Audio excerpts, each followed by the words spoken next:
Hi, I'm Bill Flowers. I'm also known as the Snake Artist, and today I'm reviewing the Windsor and Newton watercolour pens.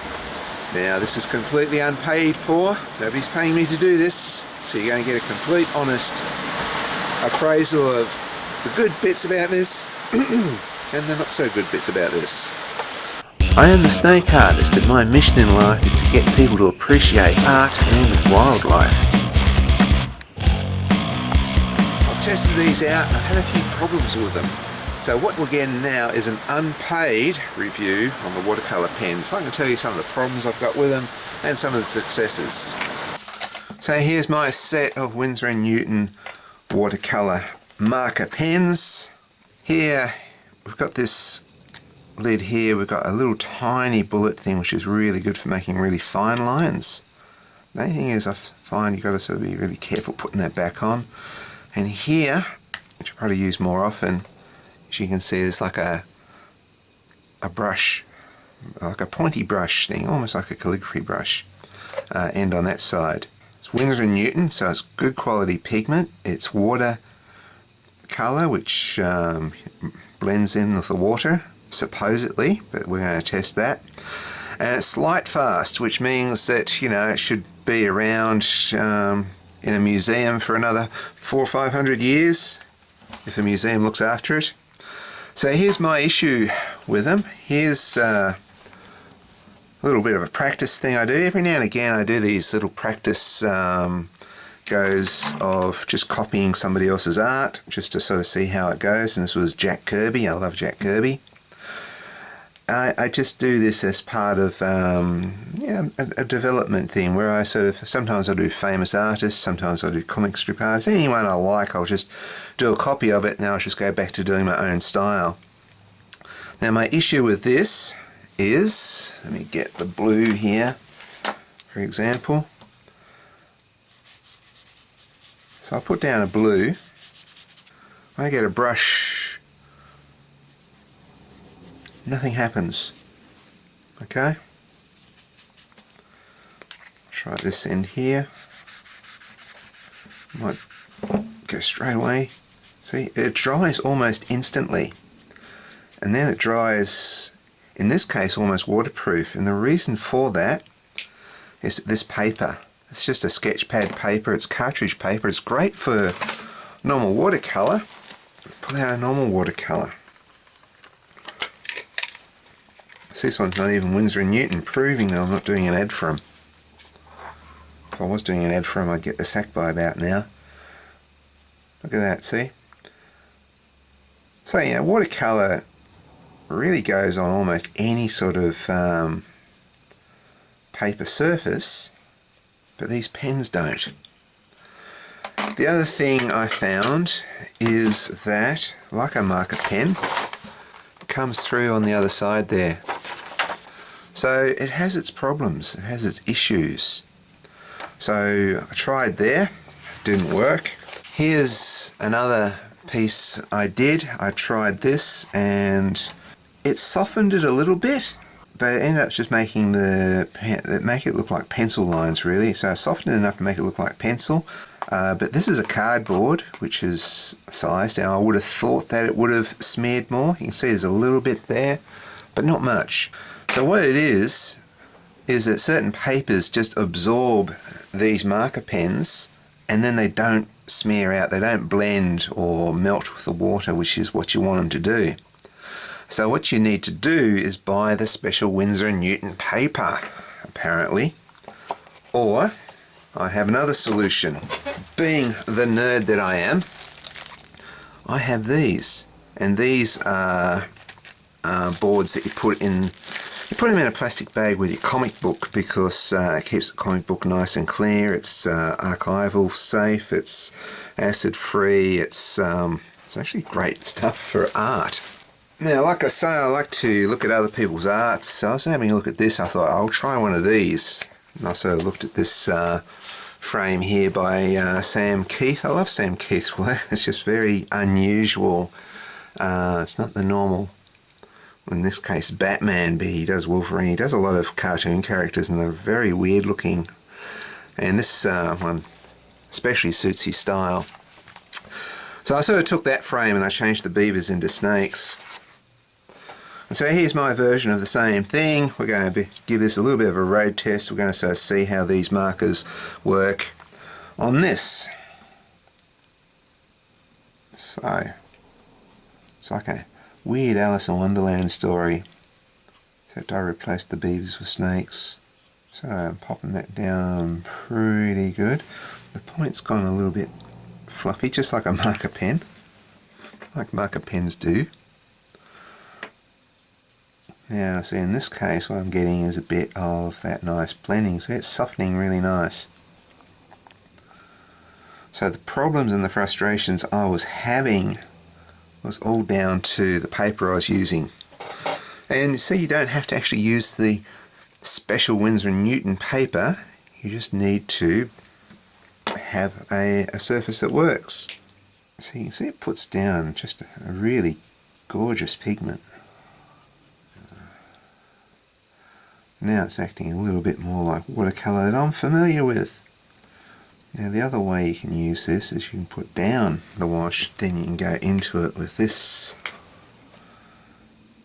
But when you do this, the actual pen sucks up a little bit of the water, and so when you go here you see how much lighter that is. But you keep going and it will darken up again. It just needs to clear itself of the water that you just put in. See how it's softening, breaking down, and then we've got a bit of subtle lighter on this side. So you get all the tonal variations within the colour. And see here we're getting that typical watercolour look, which I love. I love the messiness of watercolour. Okay, what I'm going to do next is I'm going to pop down some purple here. Going over some of the dark lines in purple, putting it in the shadows. It sounds like I know what I'm doing, but I'm actually really experimenting. So whether this works great or it fails, it's still beneficial for you guys watching this, because you could see a fail or a success as it happens. So in the shadows I've loaded that up with this purple here. Now I'm getting some watercolour here. So I want to make a grey with a bit of a purple tinge to it.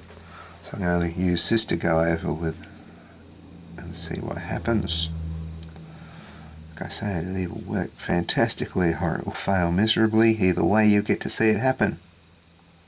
And this is interesting because what I'm seeing here is not what you'd normally get with watercolour, which is cool because I'm actually looking for the differences. What makes this different from watercolour? Why should you buy marker pens?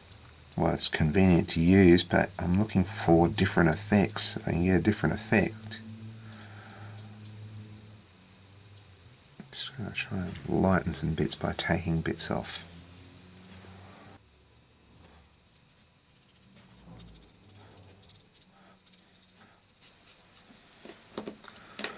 Now, because that grass is a bit candy looking, which is okay for this, I guess, I might use the same dirty brush.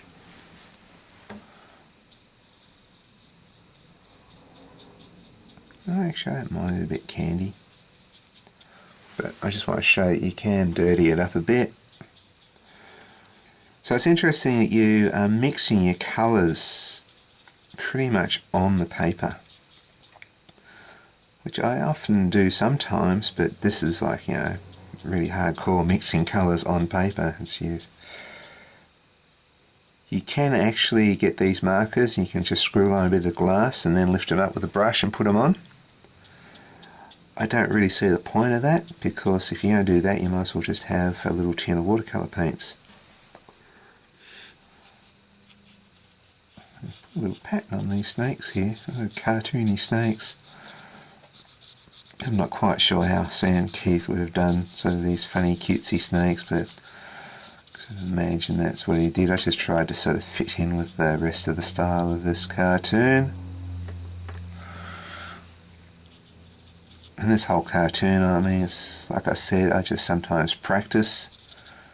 There's a practice thing. I'll never sell this or even offer it for sale because I feel it's not really my work. It's just me. You know, you're always an art student. You never stop being an art student, so you're always learning. So this is just a way of learning. Kind of run a little bit of colour like that quickly over the snakes. See if I can do it fast enough that it doesn't blend that much. No, it's blending really fast. So first I didn't want it to blend and now it does blend. Oh well. Let's try a quick bit of water over this one.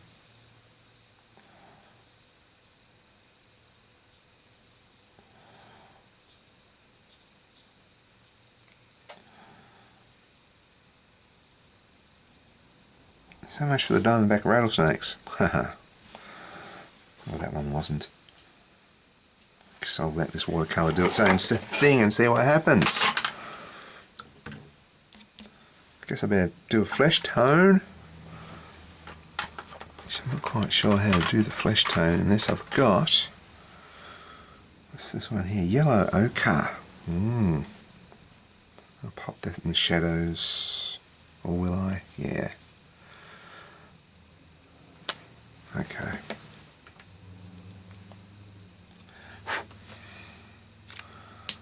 This is where it gets tricky.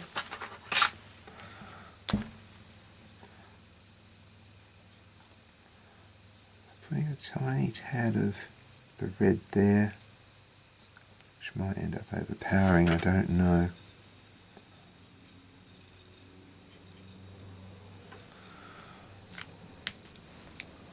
Let's see what happens. One can only fail. That's not such a bad thing. Ooh, went a bit pink. Take some of that colour off. It's interesting that the red is way overpowering the yellow in this case. But you get the idea of mixing colours actually on your paper, which is a bit unusual.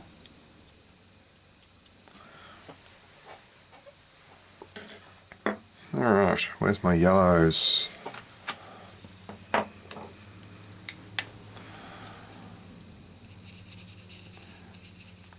I do like the tip, the really small tip, although I mostly use the other side.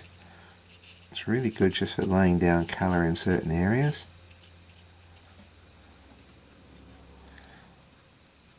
I'm noticing that it is lifting the ink up in certain spots, this yellow is.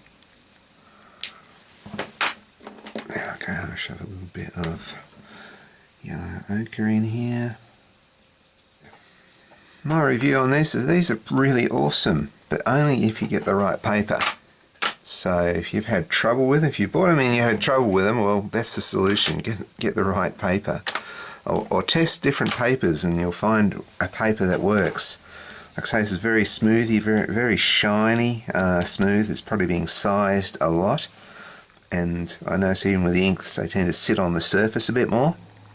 Whereas the other papers just absorb, and they absorb those marker pens right in, and then it just doesn't work for you. Well, that's my art practice for the day. Now I can go on my own artwork. So there you have your Unpaid Windsor and Newton watercolour pen review. Hope you guys enjoyed it. If you do, maybe check out some of my other videos, and I'll see you next time.